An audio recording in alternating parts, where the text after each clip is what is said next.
Mr. Cook, do you support the Chinese people's right to protest?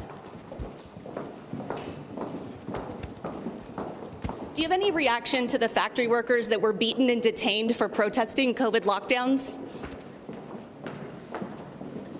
Do you regret restricting airdrop access that protesters used to evade surveillance from the Chinese government?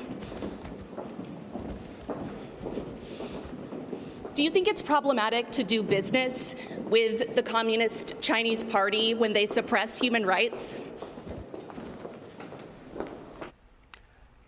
Great questions, no answer. Apple CEO Tim Cook dodging all those questions from Hillary Vaughn during his visit to Capitol Hill. Hopefully our next guest got more answers than Hillary got. Joining us now, a man that was visiting with Mr. Cook. He was the reason he was in that hallway when the doors were closed. We're going to find out what happened. Congressman Jim Jordan, thanks so much for joining us. You bet. What prompted the meeting? Did he want to have it? And what could you tell us took place? Yeah, they reached out to us. I think it was driven by, some of the comments that Elon Musk made. I thought it was a good conversation. I think the App Store issue has been resolved. I think the ads coming back on Twitter, I think that issue has been resolved. That's based on what he told us in the meeting and, frankly, what Elon Musk has also stated.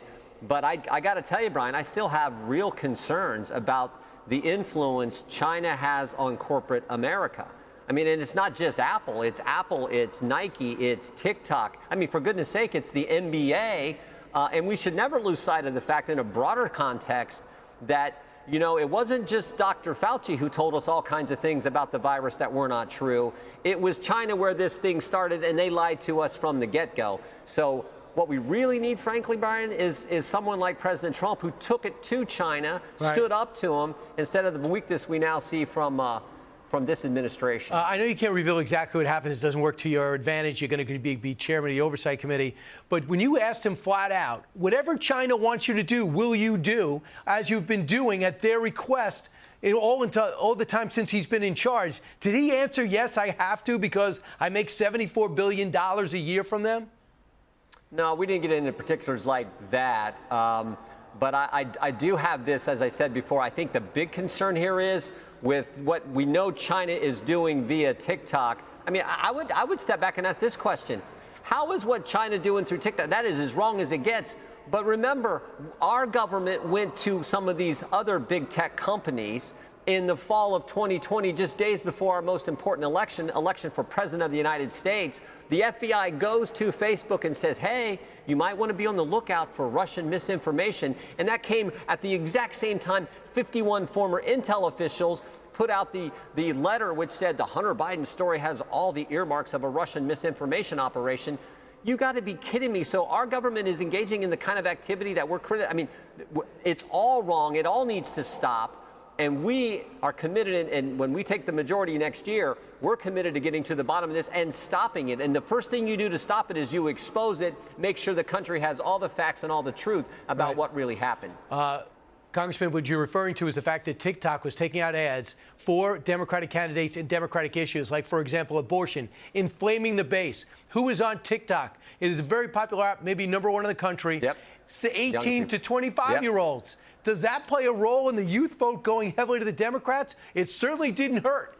It certainly didn't hurt, and you couple that with what Elon Musk has told us, that Twitter was involved trying to influence the election, and you couple that with the FBI going to Facebook and saying, don't be putting the Hunter Biden story out there, and we know they suppressed that story. And I think you can make a very credible argument saying, but for the suppression of that Hunter Biden story in October of 2020, we would not have Joe Biden as president.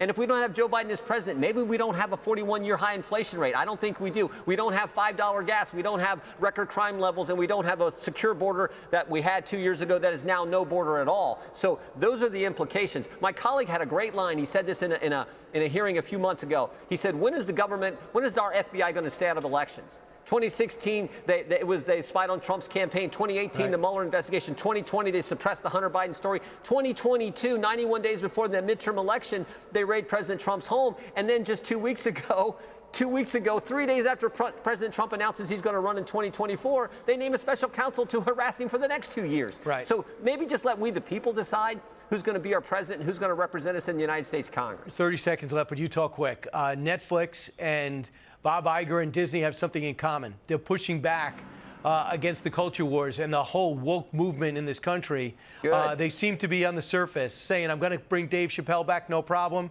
And Bob Iger saying, we're staying out of the culture wars.